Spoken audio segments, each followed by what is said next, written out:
علیکم ورحمۃ اللہ وبرکاتہ. بسم اللہ الرحمن الرحیم. الحمد للہ رب العالمین والصلاۃ والسلام علی سید المرسلین وعلی آلہ وصحبہ اجمعین ومن تبعهم بإحسان إلى يوم الدين. أعوذ بالله من الشيطان الرجيم. بسم الله الرحمن الرحيم. لعلك باخع نفسك على آثارهم إن لم يؤمنوا بهذا الحديث أسفا. علماء کرام، محترم عالمات، آج یہ مجلس، یہ نشست، یہ ملاقات یقیناً ایک مبارک موقع ہے اور بطور خاص میں اپنے لیے اسے بہت بڑی سعادت اور خوش قسمتی سمجھتا ہوں کہ بنگلور کے اس سفر میں آپ حضرات کے ساتھ مل بیٹھنے کا موقع مل رہا ہے. اللہ رب العالمین کا اس پر شکر ہے. رب العالمین نے جب یہ ملاقات ہمارے درمیان کروائی ہے تو اس سے دعا ہے کہ یہ ہمارے دین اور دنیا کے لیے یہ مجلس، یہ ملاقات، نشست مفید بن جائے. میں اس مجلس کا جب تذکرہ کیا گیا تو جس انداز میں بتایا گیا مجھے ایسا اندازہ لگا کہ کچھ خطاب تقریر نہیں کرنی بلکہ تبادلہ خیالات، کچھ موضوعات پر گفتگو، سوال و جواب، موجودہ حالات میں ذمہ داریوں سے متعلق جو احساسات آپ سب کو ہیں، ہمیں ہیں، ان پر ہم ایک دوسرے سے افادے اور استفادے کا معاملہ کریں گے. یہ نہیں اندازہ تھا کہ خطاب بھی کرنا پڑے گا. بہرحال حکم ہوا ہے تو دو چار باتیں عرض کرنا چاہتا ہوں. ابھی جب میں داخل ہو رہا تھا تو عبدالرحیم سروی صاحب حافظ اللہ کا ایک جملہ آدھا ادھورا کان میں پڑا کہ علماء انبیاء کے وارث ہیں. انما العلماء ورثۃ الانبیاء. یقیناً علماء کرام انبیاء کرام کے وارث ہیں. اس بات کی وراثت انہوں نے دینار و درہم کا وارث نہیں بنا ہے. ان میں نبوت کے یہ وارث ہیں. ہم آپ اچھی طرح جانتے ہیں کہ دنیا کا سب سے مقرب اللہ کا چنندہ طبقہ انبیاء کرام علیہ السلام ہے. ہمارے عقیدے کا حصہ ہے کہ انبیاء کرام میں اگر کوئی سب سے کم درجے کا نبی بھی ہو تو اس سے دنیا کا کوئی غیر نبی اس کے درجے کے برابر، اس سے اوپر ہونا تو دور کی بات، اس کے درجے کے برابر بھی نہیں ہے. اہل تصوف کے یہاں اس قسم کے اقوال عقائد ملتے ہیں کہ وہ اپنے مشائخ کو انبیاء سے افضل قرار دیتے اور کئی اعتبار سے تو تمام انبیاء سے افضل قرار دے دیتے کہ اللہ کے نبی صلی اللہ علیہ وسلم کے پاس تو دین وحی کی شکل میں آتا تھا، جبرائیل لاتے تھے، بہت سارے امور آپ کو بتائے نہیں ہیں. ہمارے سلسلے کے فلاں ذمہ دار یا جو مؤسس ہیں ان کو اللہ تبارک و تعالیٰ براہ راست ہدایات دیتا. ابن عربی اور اس قسم کے قبیل کے لوگوں کی ایسے ایسے کلام ہیں، سن کر گھبراہٹ ہوتی ہے کہ اتنی جرأت کیسے کر سکتے ہیں لوگ. علامہ ابن تیمیہ رحمہ اللہ نے وجہ فرمایا کہ علماء کا اس میں اختلاف نہیں ہے کہ جو اس قسم کا عقیدہ رکھتا ہے وہ کافر ہے، اس کو قبول کرتے ہیں. تو سب سے بہترین طبقہ انبیاء کرام علیہ السلام، اس لیے کہ اللہ رب العالمین نے انہیں وحی کے شرف سے مشرف کیا اور اسی وحی کے علم کو جو لوگ حاصل کرتے ہیں ان کو ہم علماء دین اور وارثین انبیاء کہتے ہیں. انبیاء کرام علیہ السلام کا درجہ کس بنیاد پر سب سے اونچا ہے؟ اس علم کی بنیاد. اور یہ ہم آپ اچھی طرح جانتے ہیں کہ جو جتنے اونچے درجے والا مقام والا ہوتا ہے اتنی ہی زیادہ عظیم الشان اس کی ذمہ داری ہوتی ہے. وہ اللہ کے یہاں مسئول ہوتا ہے، پوچھا جائے گا اس سے. اب اس اعتبار سے دیکھا جائے تو انبیاء کرام علیہ السلام کا جو کام تھا ہم اس کام کے وارث ہیں. ان کے علم کے جب وارث ہوئے تو ان کی ذمہ داریوں کے بھی وارث ہوئے. ان کے ذمہ داریوں میں بنیادی اور اولین ذمہ داری یہ تھی کہ امت کے امراض کا علاج کر کے جو دینی روحانی بیماریاں ہیں ان کا علاج کر کے انہیں روحانی صحت کے نسخے عطا فرمائے. تقوی، ایمان، ان سے آراستہ کیا جائے اور ان کی جو ضد ہے شرک، بدعت، خرافات، ان بیماریوں سے، ان برائیوں سے ان کو پاک کیا جائے. پاک کرنا اس کو ہم تزکیہ کہہ سکتے ہیں اصطلاحی الفاظ میں، اور جن چیزوں سے آراستہ کرنا ہے ان کو تربیہ اور تحلیہ کہہ سکتے ہیں. جو بھی انوار آئیں، ہر دور میں علماء کی ذمہ داری انبیاء کرام علیہ السلام کی وراثت میں اگر دو لفظوں میں کہیں تو یہی ہے تزکیہ اور تربیہ. اسی کو تحلیہ اور تحلیہ کے لفظ سے بھی تعبیر کرتے ہیں. شیخ البانی، شیخ ابن باز رحمہ اللہ، ان کی کبار علماء عرب کی تحریروں میں آپ اس لفظ کا استعمال بہت کثرت سے پائیں گے. اب علماء کو ہم اس تمہید کی روشنی میں کہہ رہے ہیں کہ علماء کرام جب انبیاء کے وارث ہیں تو اس اعتبار سے جو میں نے تھوڑی سی تفصیل بیان کی کہ امت کے امراض کے، امت کے لیے طبیب اور معالج کی حیثیت رکھتے ہیں. کن بیماریوں کی؟ روحانی. ہمارے کسی شاگرد نے حیدرآباد کی مجلس میں کچھ سلف کے اقوال نقل کیے تھے. اس میں امام شافعی کا غالباً قول نقل کیا تھا، بیچ کو چھو گیا. انہوں نے کہا شاید امام شافعی کے نام میں مجھ سے غلطی ہو رہی ہے، بتایا، نقل کیا کہ اگر کسی بستی میں کہیں آپ کوئی مسلمان رہتا ہے اور وہاں کوئی عالم دین نہیں ہے، عالم ربانی قرآن و حدیث کو جاننے والا، تو اس بستی میں رہنا جائز ہے. علماء سلف نے کہا ایک گاؤں بستی اگر ہوتی ہے تو وہاں یہ ضروری سمجھا جاتا ہے کہ یہاں طبیب ہو، ڈاکٹر ہو، علاج کر سکے، کوئی بیماری پریشانی ہو تو علاج معالجہ ہو سکے. اس لیے طبیب، حکیم، وید ضرور ہوتے ہیں ہر بستی میں. نہیں ہوتے ہیں تو بہت بڑی کمی محسوس کی جاتی ہے، لایا جاتا ہے، بلایا جاتا ہے. ایسے ہی اس سے زیادہ شدید ضرورت ہر بستی کو ہر وقت کے لیے، روزانہ کی زندگی میں رہنمائی کے لیے عالم کی ضرورت ہے جو روحانی بیماریوں کا علاج کرے اور صحیح راستے کی رہنمائی کرے. یہ علماء کی اہمیت و افادیت کے لیے کافی ہے. میں جو بیان کر رہا ہوں بہت سارے نصوص کی روشنی میں انہوں نے گویا یہ سمجھانے کے لیے ایک مثال بیان کرا کہ عالم کی بستی میں کتنی ضرورت ہے. اب آج ہم جس بستی اور جس سماج میں رہ رہے ہیں اس کا معائنہ مشاہدہ کریں. حکومت کے طبیب اور معالج کی حیثیت سے کتنی بیماریاں ہیں روحانی امراض امت کے اندر یا قوموں کے اندر، دوسری امت کے درمیان بھی فکری امراض اور گمراہیاں جو پائی جاتی ہیں، شبہات اور شہوات کے جو فتنے پائے جاتے ہیں، ان تمام کے تعلق سے ہماری ذمہ داری مزید سے مزید تر ہوتی جاتی ہے. کون سا زندگی کا آج شعبہ ہے جہاں انتشار، بکھراؤ، بگاڑ، فساد نہیں ہے؟ اور یہ فساد، بگاڑ ہمیں اپنی ذمہ داریوں کے تعلق سے بے چین کرنے کے لیے کافی ہے. جناب محمد رسول اللہ صلی اللہ علیہ وسلم ہمارے لیے اسوہ اور نمونہ ہے. ہم ان کے وارث ہیں، ان کے علم کے وارث ہیں. اللہ عنہ خوش نصیب لوگوں میں شامل فرمائے.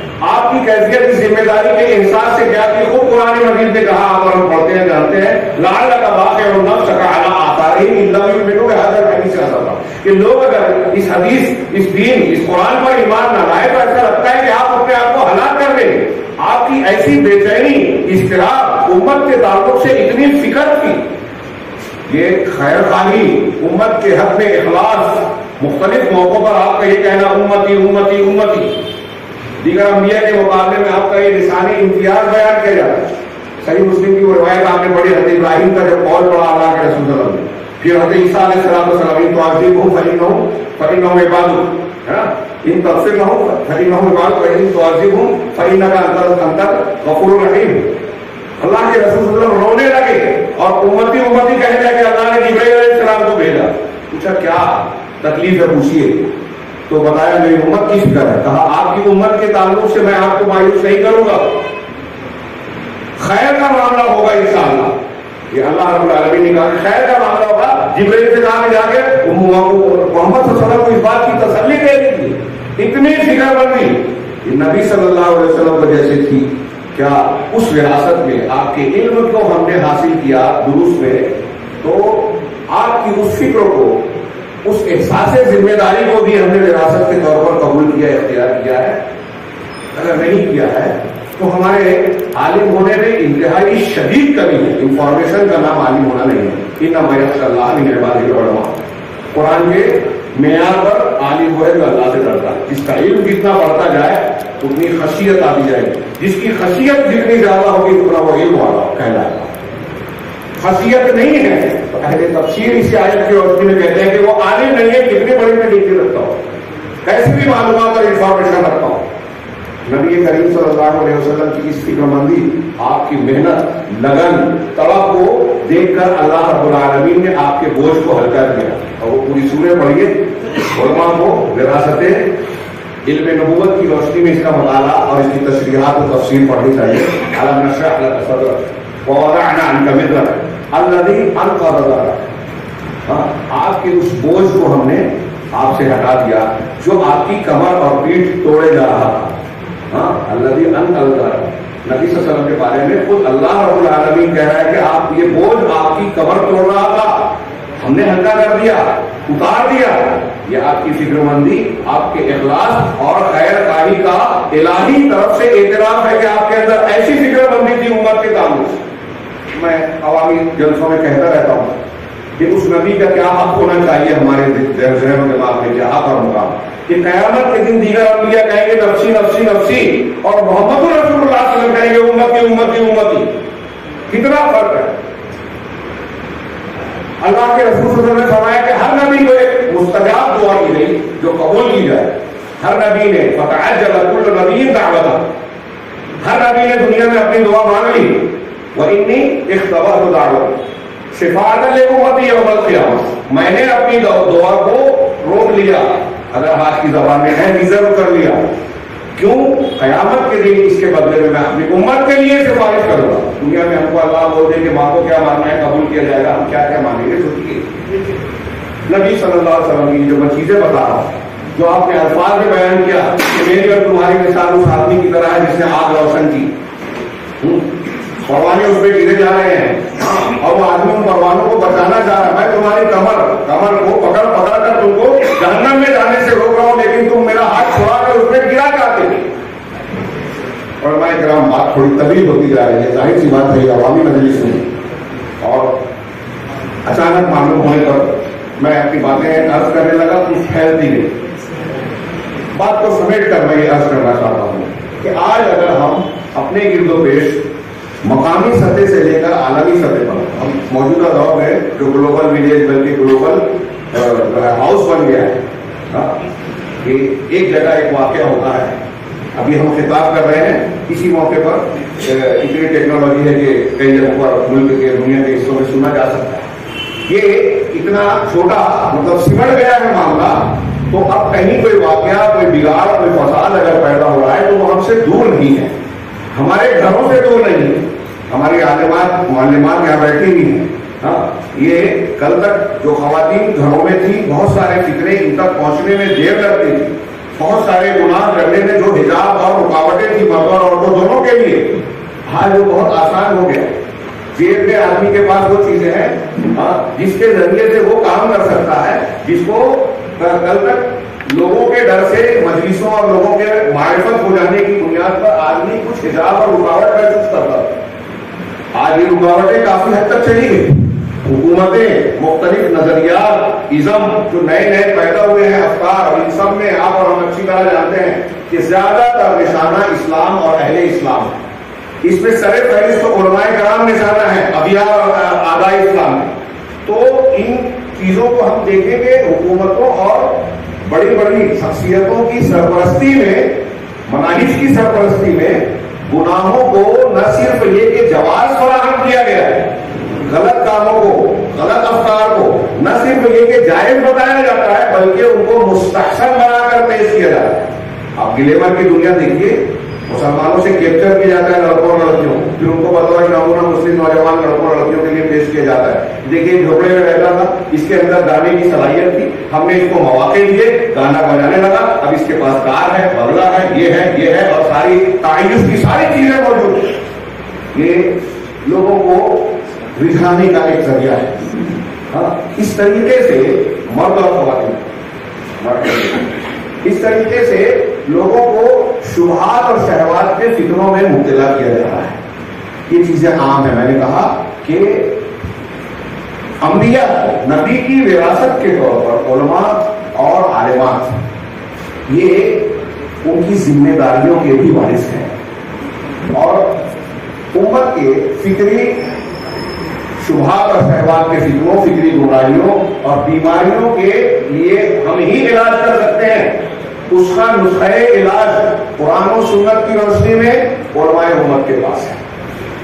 اب ایک طرف یہ ذمہ داری، یہ تقاضے کہ ہر طرف شہوات اور شبہات کے فتنے ہیں، ایسے ایسے راستوں سے آج ہمارے دین، عقیدے، ایمان پر حملے ہو رہے ہیں جس کا عام آدمی تصور بھی نہیں کر پاتا. علماء اس کے بارے میں شعور رکھتے ہیں، اور اگر بیدار موضوع ہو تو واقعی ان کا شعور اللہ رب العالمین فراست بڑھا دیتا ہے.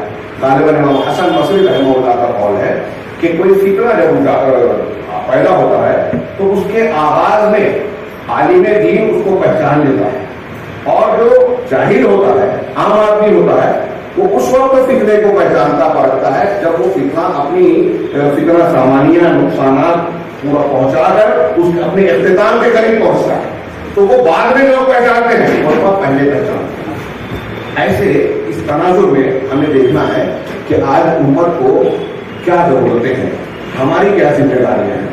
اس اعتبار سے اپنی ذمہ داریوں کو اگر ہم محسوس کریں تو کئی نکات میں پھیلے گی. دعوتی ذمہ داریاں، ایمانی ذمہ داریاں، اخلاقی ذمہ داریاں، علمی ذمہ داریاں. اب اگر میں اس میں تفصیل میں جاؤں، ادعو الی سبیل ربک بالحکمہ، اپنے رب کے راستے کی طرف دعوت دیجیے حکمت کے ساتھ. تو حکمت بھی کئی طریقے کی، لسانی زبان کی حکمت، موقع محل کی حکمت، علمی حکمت، اخلاقی حکمت. اسی کو اگر ہم یہ کہیں کہ ایمانی دعوتی، اب ایمانی دعوت میں صرف اشارے کر کے بات کو سمیٹوں کہ ایمانی حکمت، ایمانی ذمہ داریوں میں ہم علماء کو اللہ رب العالمین پر توکل کرنا، اپنے اندر تقویٰ پیدا کرنا، جس میں خودداری بھی شامل ہے، اپنا معیار اور وقار عوام اور لوگوں کے سامنے بحال رکھنا، اور صالحیت اپنے کردار میں پیدا کرنا. یہ لوگوں کا اعتبار، نبی کریم صلی اللہ علیہ وسلم کو ہم جانتے ہیں کہ مکہ والوں کو پہلی دعوت دینے سے پہلے اپنے کردار کا سرٹیفکیٹ ان سے لیا کہ کیا میں نے کبھی جھوٹ بولا، تم نے کبھی میرے بارے میں جھوٹ کا اتہام، جھوٹ کا معاملہ دیکھا ہے. پورے مکہ نے کیا فیصلہ سنایا، ماں جب نہ آنے کا تجربہ، ہم نے کبھی جھوٹ کا تجربہ نہیں کیا. تو ہماری شخصیتوں کو بیدار ہونا چاہیے. یہاں میں رک کے ایک ایسی بات جو شاید مجلس میں کہا جانا نامعقول مانا جائے، خلاف ادب مانا جائے، یا کچھ ہماری عالمات جو ہے برا سمجھے. میں نے کئی سفر میں کئی مقامات پر ایک شکایت سنی ہے، کیونکہ یہاں ہماری بہنیں موجود ہیں، طالبات اور عالمات، ان کے لیے کہہ رہا ہوں کہ ابتدا جب ہمارے یہاں بچیوں کی تعلیم کا سلسلہ ہوا تو اس کا انتظام کرنے والے بھی بڑے فخر سے اسے پیش کرتے تھے، اور سرپرست حضرات، متعلقین بھی اپنی بچیوں کو درسگاہوں میں ڈالنا خوش قسمتی سمجھتے تھے. اور ان لوگ جو ہے ایک عوامی سماجی طور سے ایک مزاج تھا کہ ایسی بچیوں کو ہم ترجیح میں، نکاح میں، شادی میں، تعلقات میں، کہ ہمارے گھر آئے گی تو ہمارا گھر دین سے آراستہ ہوگا، دعوت و تبلیغ اور بچیوں میں دروس اور دینی تعلیم کا ایک سلسلہ شروع ہوگا. لیکن یہ میں ایک جگہ کی بات نہیں کہہ رہا ہوں، اسٹیج پر پوری ذمہ داری کے ساتھ، چونکہ عالمات موجود ہے، میں نہیں جانتا کہ پھر ملاقات ہو نہ ہو، بات پہنچے نہ پہنچے. اس لیے میں سیکڑوں معذرت کے ساتھ احساس کرنا چاہتا ہوں کہ یہ جو سلسلہ تھا ایک طریقے سے مختلف مقامات پر بڑا مجبور ہو گیا، اور شدت سے عالمات بچیاں جو ہے وہ بدنامی کی طرف جا رہی ہیں. جو میں نے کہا ایمانی ذمہ داری، اخلاقی ذمہ داری، ہمارا کردار، ہماری شخصیت، ہمارا وقار محفوظ رہنا چاہیے، بیدار رہنا چاہیے. ٹھیک ہے، ہم انسان ہیں، خامیاں ہوگی، کچھ ہوگی، کچھ نہیں ہوگی، لیکن عمومی طور سے یہ برا ماننا، کچھ شکایتیں ہونا کہ عالمات کا معاملہ یہ ہے کہ وہ اپنی گھریلو ذمہ داریاں، ٹھیک ہے، میں اگر عالم ہوں، ایک ادارے میں کام کر رہا ہوں، بحیثیت مدرس کی جو ذمہ داریاں مجھ پر عائد ہوتی ہے، میں یہ کہہ کر نہیں تجھ سے سلوک ہو سکتا کہ میں عالم ہوں، میرا بڑا اونچا مقام ہے، یا یہ فلاں کام میں نہیں کر سکتا، فلاں کام سے جو تدریسی ذمہ داریاں جو مجھ پر عائد ہوتی ہیں مدرس کی حیثیت سے، جب میں نے وہاں اپنے آپ کو لگایا ہے تو مجھے وہ ساری چیزیں نبھانی ہوگی. ایسے ہی جب آپ کسی کی بیوی ہیں، کسی کی بیٹی ہیں، کسی کی بہو ہیں، اور کسی کے دوسرے رشتے دار، تو گھریلو اعتبار سے جو ذمہ داریاں سماج معاشرے میں عرف میں آتی ہیں جو شریعت سے نہیں ٹکراتی، اسے نبھانا آپ کے فرائض منصبی میں رشتے داری کے حقوق کی ادائیگی میں داخل ہے. دھلیے شہر میں نام لے رہا ہوں, وہاں بڑے ذمہ دار قسم کے لوگوں نے مجھ سے بتایا کہ ہمارے یہاں بمبئی میں فلاں فلاں فلاں مقامات پر پہلے بڑا زور تھا کہ ہم بہو عالمات کو بنائیں, لیکن ابھی وہ کہتے ہیں کہ عالمات کو تو لانا ہی نہیں ہے. میں نے پوچھا کیا وجہ ہے, کیوں ایسا کہنا ہے؟ تو کہنے لگے کہ وہ ان کے یہاں ایک کامن ایک مشاہدہ اور مطالعہ یہ ہے کہ عالمات جب آتے ہیں تو سب سے پہلے شوہر کو لے کے اپنے رشتے داروں سے الگ ہو جاتی ہے. ٹھیک ہے, اس طرح کا فیملی اور انفرادی فیملی ایک بحث ہے. اسلامی مزاج انفرادی کا ہے, حربوں میں وہی ہوتا ہے, لیکن آپ اگر ہندوستان میں اس کو اس طریقے سے بیان کرو گے اور عمل میں لاؤ گے تو یہ اچھی بات نہیں ہے. ہر چیز حکمت سے, اور دعوت میں تو بڑی ضرورت ہے حکمت کی. وہ الگ ہو جاتی ہیں, طلاق لے لیتی ہیں, مرد کو قوام نہیں سمجھتی, اور نہ جانے کیا کیا شکایتیں ہیں. یہ میں ایک جگہ کی میرے منہ سے نکل گئی مثال میں نے دی. یہ مختلف مقامات پر یہ شکایات ہیں, اور اب یہ مزاج بنتا جا رہا ہے کہ عالمات کو بہو نہ بنایا جائے, اس سے شادی نہ. بتائیے کیا یہ اچھا بات ہے؟ اچھی بات ہے نہیں. تو علماء کی ذمہ داری میں, عالمات کی ذمہ داری میں پہلے یہ ہے کہ اپنے کردار کو بلند بنائیں, اپنے وقار کو بحال رکھیں, اپنی شخصیت کو مجبور نہ ہو. دعوت کا کام کرنا, اصلاح کا کام کرنا, اور بحیثیت علم دین کے حاصل کرنے کی بنیاد پر اس حیثیت سے کہ ہم وارث نبی ہیں, ہماری یہ ذمہ داریاں ہیں, ہم سے اللہ کے یہاں پوچھا جائے گا. کلکم راعٍ وکلکم مسئول عن رعیتہ, اس سے بچ نہیں سکتے. دنیا حاصل ہو جائے کوئی معنی نہیں رکھتی, علم جو ہم نے حاصل کیا ہے اور اس کی جو ذمہ داری ہے یہ ہمارے لیے معنی رکھتی. لہذا میں ان کے ساتھ مردوں کو کہنا چاہتا ہوں کہ آج ہم اپنے گرد و پیش میں دیکھیں کہ آج ہمارے معاملات کیا ہیں, علماء کے ساتھ کیا کچھ ہوتا ہے. ہم شکایت کرتے ہیں, علماء کے ساتھ زیادتیاں ہوتی ہیں, خود علماء کے لیے مسئلہ بن جاتے ہیں.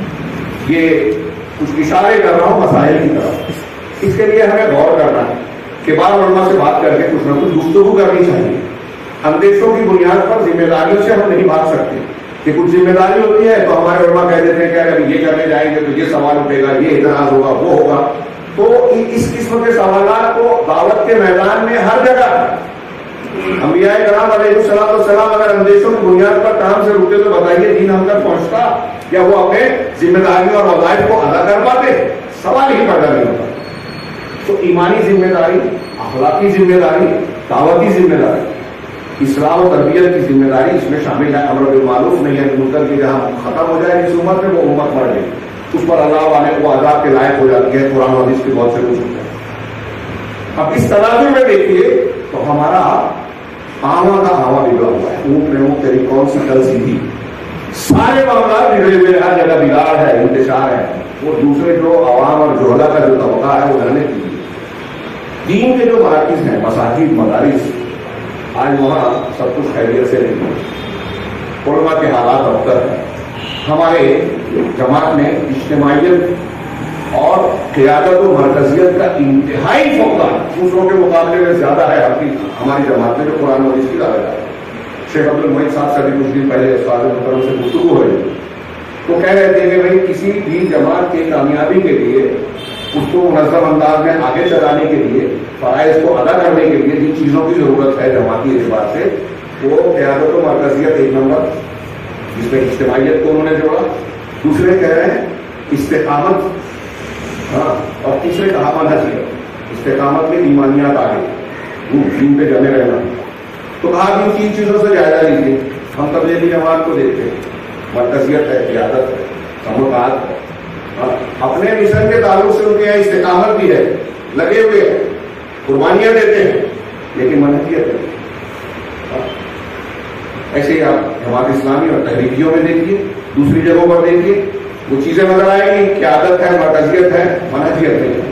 جماعت اہل حدیث میں منہجیت ہے, ہمارے یہاں منہجیت ہے, مرکزیت نہیں ہے, استقامت نہیں ہے. مرکزیت بھی نہیں ہے اور استقامت الا ماشاء اللہ سب میں نہیں ہے, میں یہ نہیں کہہ رہا ہوں, نہیں ہے. اس وجہ سے ہمارے یہاں انتہائی شدید قسم کا بھٹکاؤ. اور اس سلسلے میں ہمارے شیخ آ چکے ہیں، میری بات کچھ قدرے طویل ہو گئی. میں یاد کرنا چاہوں گا کہ آپ غور کیجیے کہ آج کا سماج کا اور ہماری جماعت کے حالات جو داخلی ہیں پھر جو خارجی ہیں ہم سے کیا تقاضا کر رہے ہیں. ابھی میں نے جو اشارہ کیا کہ علماء امت کے معالج ہیں، علماء فطروں کا ادراک رکھتے ہیں. اس تناظر میں غور کیجیے کہ آج کیسے کیسے فطرے اسلام اور مسلمانوں کو نگل لینے کے لیے لپک رہے ہیں، عالمی سطح سے لے کے مقامی سطحوں تک. ابھی ہم جس ریاست میں ہے کرناٹک، یہاں کچھ تنظیمیں وجود میں آئی، میں کہنے پر مجبور ہوں انتہائی خطرناک ہے. میں ایسا مانتا ہوں کہ ان کو لانچ کیا جاتا ہے مسلمانوں کو شکار کرنے کے. مسلمان جانے یا نہ جانے، لیکن غیر مسلم عالمی سطح سے تل ابیب اور واشنگٹن، برطانیہ لندن، ان مراکز سے جو ان کے دانشوران اور تھنک ٹینک ہیں ان کی جو چیزیں آج سامنے آ چکی ہیں، اگر آپ مطالعہ کرتے ہو تو یقیناً گزری ہوگی کہ وہ کہتے ہیں کہ مسلمانوں کے 3 طبقات ہیں. امریکن تھنک ٹینک میں 3 طبقات کے بارے میں، ایک شدت پسند، ایک درمیانی، ایک لبرل اور سیکولر. اس نے کہا کہ ہمیں جو خطرہ ہے شدت پسند سے. اور یہ میں رپورٹ کے تناظر میں گیا ہوں، اس میں انہوں نے بیان کیا ہمارے اہل حدیث عالم نے کہ شدت پسند میں انہوں نے صرف سلفیوں کو رکھا، اہل حدیث کو، اور اس کی تشریح کرتے ہوئے کہتے ہیں کہ صرف انہی کے دین سے ہماری تہذیب، ثقافت اور کلچر کو خطرہ ہے، باقی دوسروں سے نہیں. اور اگر غور کیا ہو تو آپ دیکھیں گے کہ دوسرے جو طبقات ہیں، خاص طور سے اس میں اہل تصوف، قبر پرست طبقات اور دوسرے، کہ قدم قدم پر ان سے سودے بازیاں کرتے ہیں. لندن کے پارلیمنٹ میں پاکستان کے ایک بہت بڑے مذہبی پیشوا کو بلا کے تقریر کروائی، تو سارے کیا سینیٹرز تھے وہ موجود ہیں، ان سے تقریر کروائی گئی اور مسلمانوں میں خاص طور سے سلفیوں میں کیا لوپ ہولس ہیں، کیا کمزوریاں ہیں، یہ بتانے کے لیے ان کو دعوت دی گئی اور انہوں نے تقریر بھی بتائی. ان کی مدد لی جاتی ہے ان حضرات کی.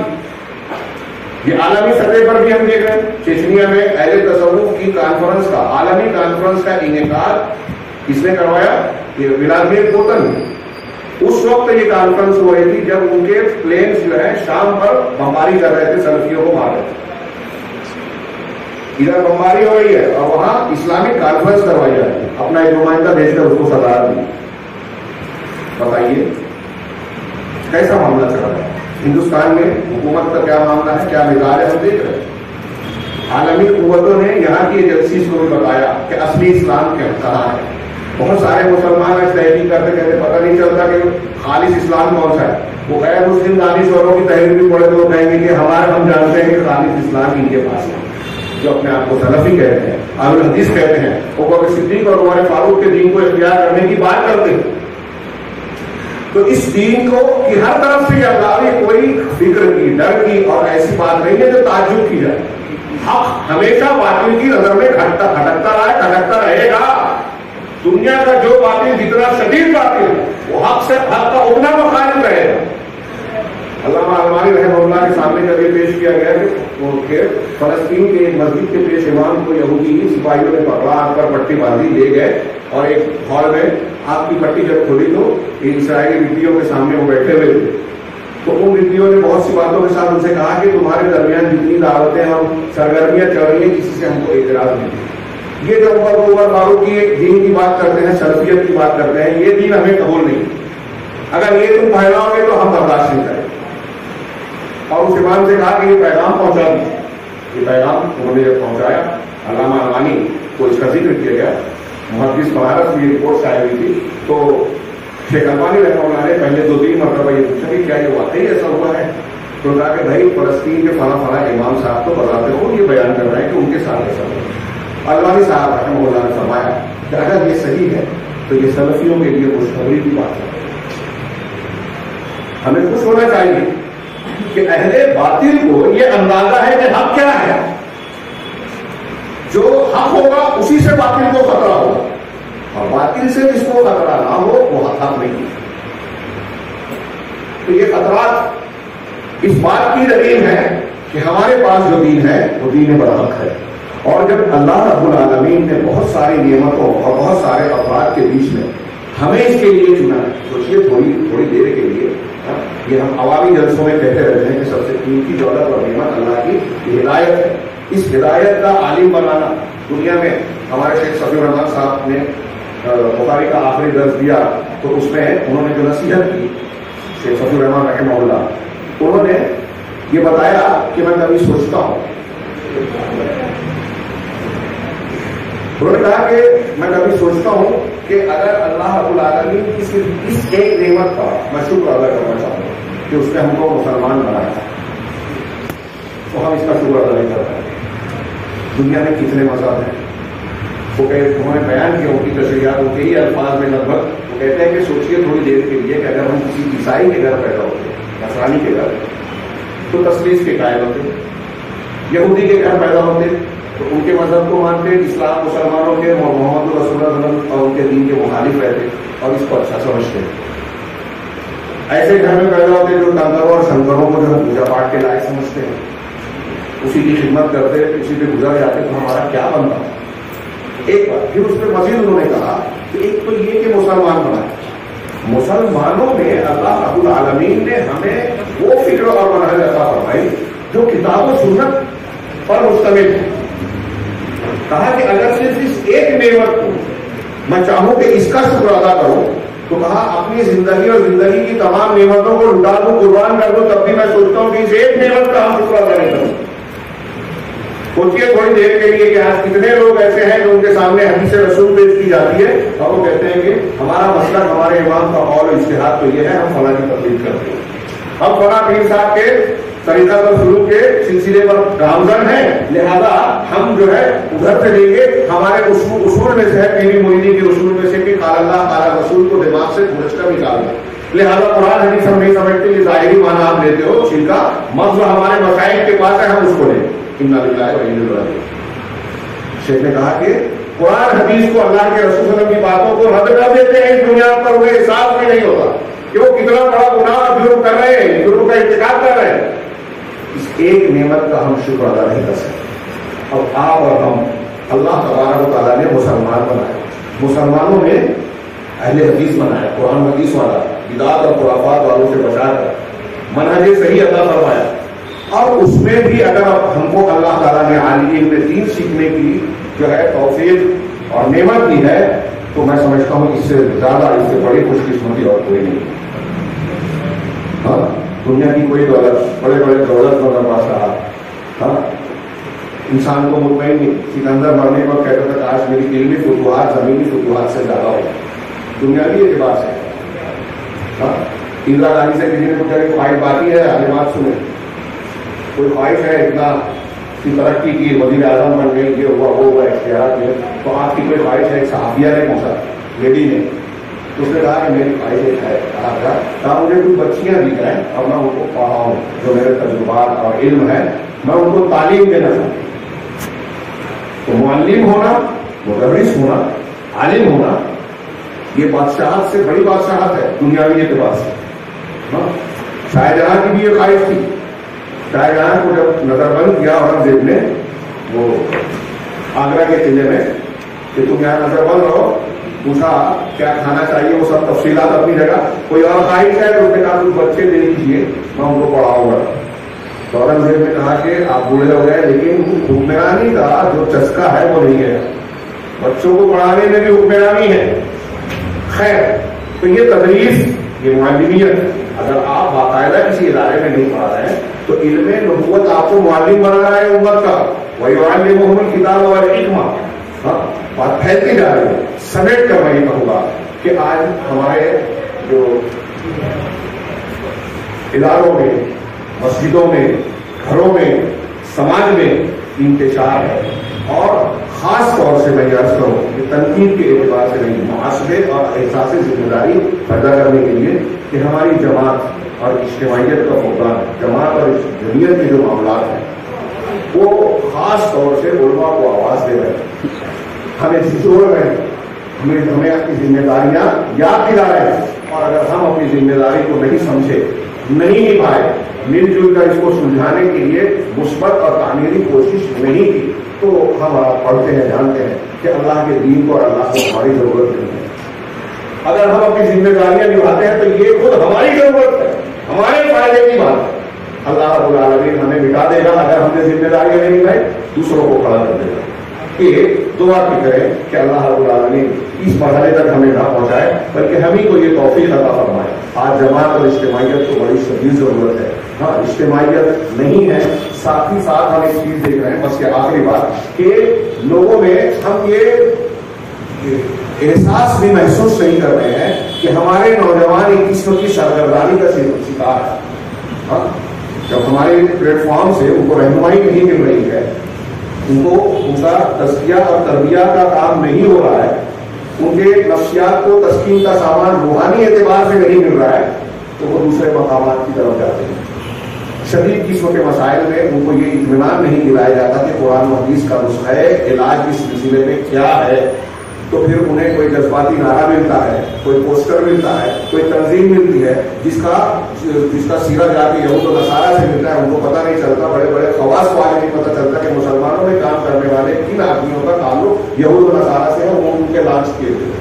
علماء کو جاننا چاہیے کہ ہمارے درمیان میں مسلمان بن کے جو دعوت و تبلیغ کا کام کر رہا ہے، بہت سارے لوگ لائک کر رہے ہیں. کون ہے صحابہ کرام کو برا بھلا کہنے والا لیکن وہ اصل میں یہود و نصارہ کے دین کی خدمت کر رہا ہے تحریکیت کی بنیاد پر؟ کون ہمارے نوجوانوں کا شکار کر رہا ہے؟ آج مختلف تنظیمیں ہیں. میں ایک جملہ کہہ کے آخری بات کہہ کے اپنی بات ختم کروں گا کہ سب سے زیادہ جماعت اہل حدیث عمومی طور پر پوری دنیا میں جو ہے اعضاء کے لیے نشانہ ہے. ان میں ہماری جماعت کے نوجوان اور ہمارے یہاں جو کچھ تنظیمیں بن گئی ہیں اور بڑی تعداد میں جماعت اہل حدیث کے نوجوان اس کی طرف جا رہے ہیں، یہ امت کے لیے خاص طور سے جماعت اور جمعیت کے لیے بہت بڑا خطرہ ہے.